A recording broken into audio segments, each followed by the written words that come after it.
Oh my God, I can ask anything.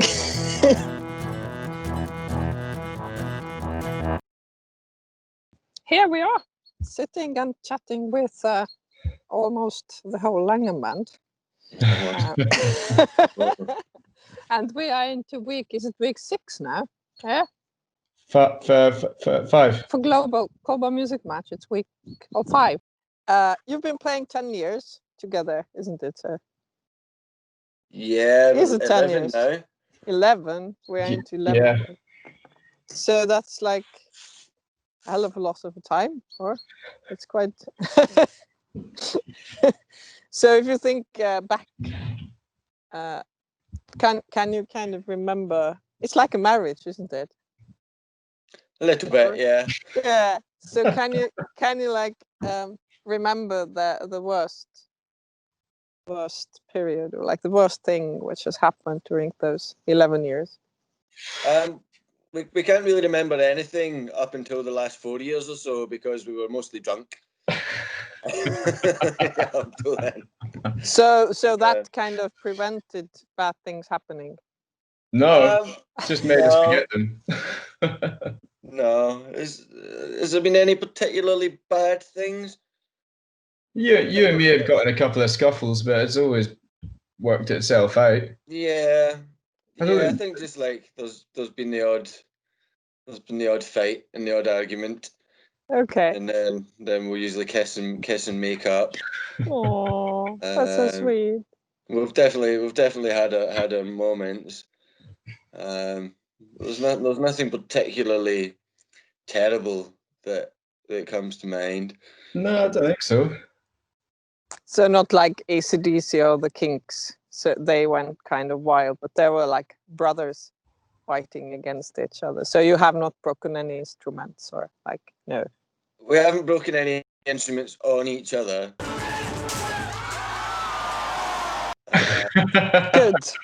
That sounds good. Yeah. No. So what's like the most enjoyable moment then during those last 4 years, if you don't remember what happened before? I'd say Burn Buskers Festival probably.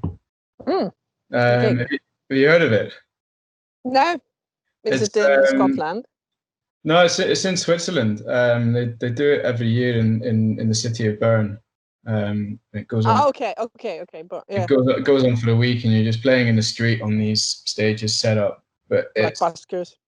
Yeah, but with enormous crowds, and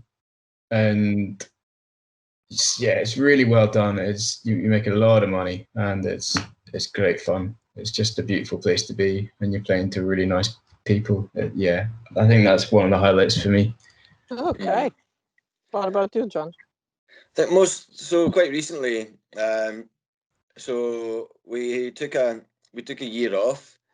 We hadn't played for a year last year, and then we started again in January. And one of our first gigs starting again was Celtic Connections in Glasgow. And obviously, like, our band is formed and kind of grew up in Glasgow, and we've always loved playing there, and we've got a big fan base there. So after having quite a long stretch of not playing at all, for the first gig to be in Glasgow during Celtic Connections, it was just absolutely kicking off. Where did you play? We played in the Oran Mor.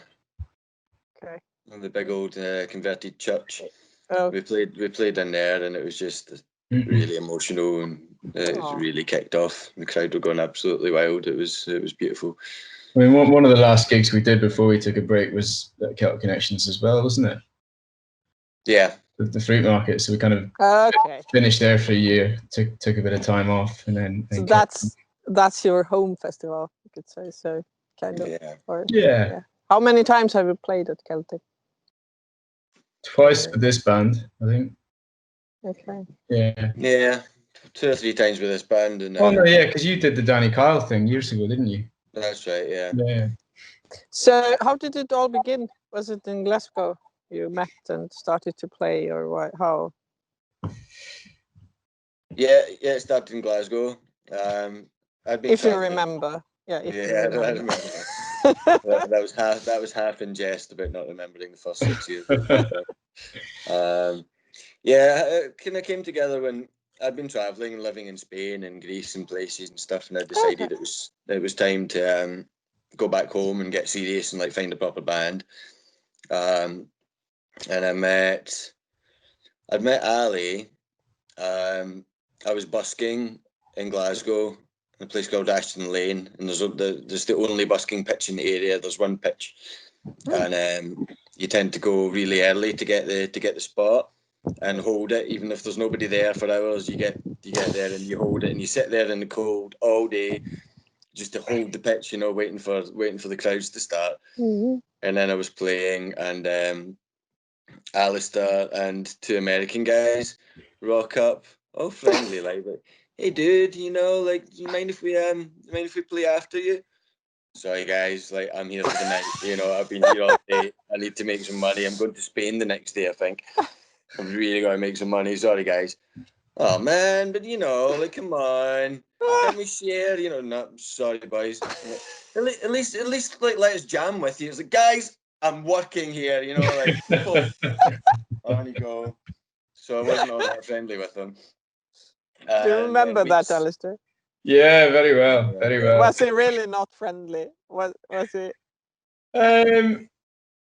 I think the other two guys I were with were a bit more pushy than perhaps I might have been at the time, but that might just be my memory tainting me in a good way. John picked you, not the American guys. That's good.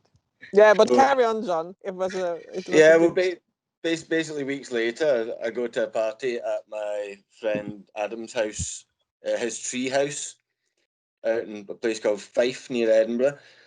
He used to throw amazing parties in this amazing tree house that he'd built. And I arrived there, and there's these three guys, Alastair and these two American guys.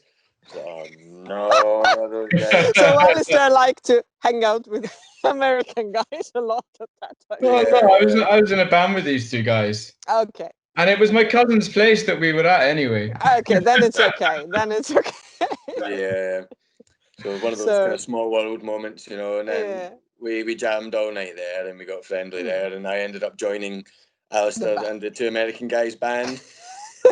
And and from there Alastair actually became the LANGAN Band's driver.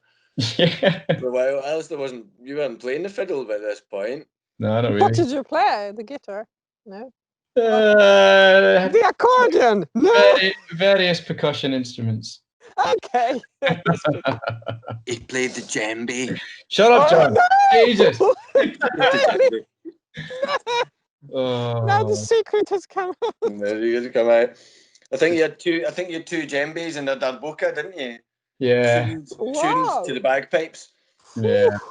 Yeah. Okay. Do you have some recordings from that? No, unfortunately they all got lost. Oh.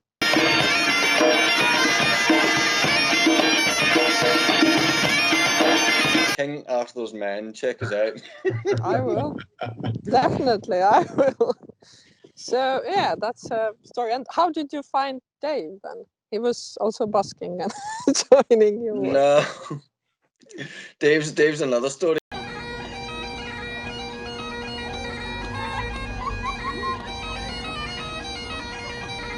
Yeah, but it's interesting. I mean, you've been.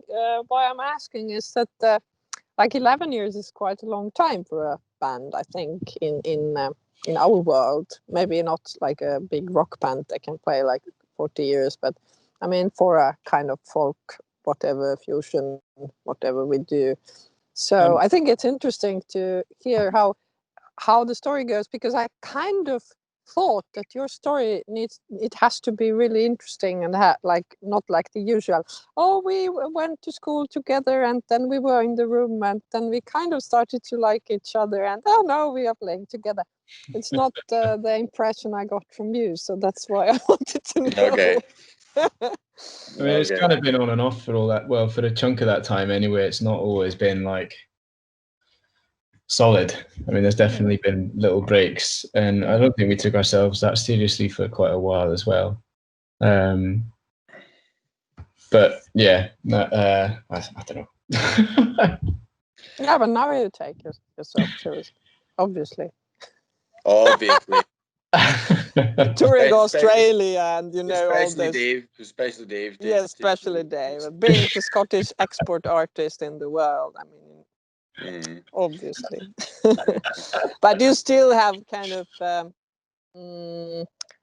like developed a trademark, I think, which your fans really like. So I think that seems to be quite serious stuff. Or yeah, we've always had very loyal fans. That's been really nice. Okay, from the beginning, like from yeah. I mean, because it started out playing at. We used to play like the really late night slots at festival stages or at venues. We'd be like the guys that came on and everyone had a really silly dance to and they're mashed at 3 a.m.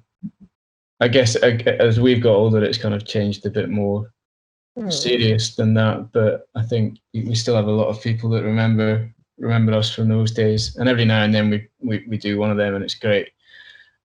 But I think we suffer for a lot longer afterwards. Is that fair to say? So do you feel that the crazy times are over then?